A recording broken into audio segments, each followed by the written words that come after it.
Like so many busy moms, Jahaidi Fonseca had trouble losing weight after her 3 kids were born. I would do diet pills, I would do protein shakes.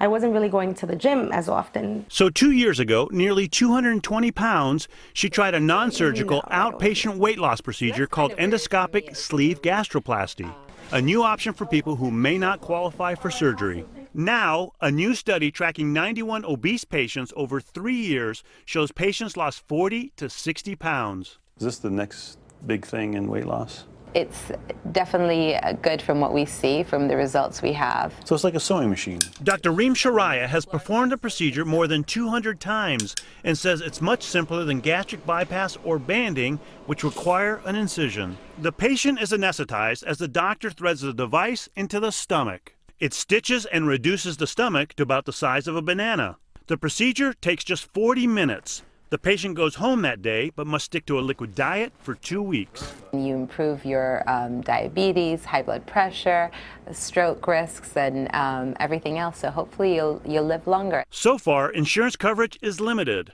The procedure costs $10,000 to $15,000. We eat healthy, right? Well worth the price for Jahaidi. She lost nearly 60 pounds, finding the stamina to start exercising and eating right. Who'd you do this for? For myself, for my children. Getting the push she needed thanks to a new option for millions fighting the battle of the bulge. Dr. John Torres, NBC News, New York. Hey, NBC News fans, thanks for checking out our YouTube channel. Subscribe by clicking on that button down here and click on any of the videos over here to watch the latest interviews, show highlights, and digital exclusives. Thanks for watching.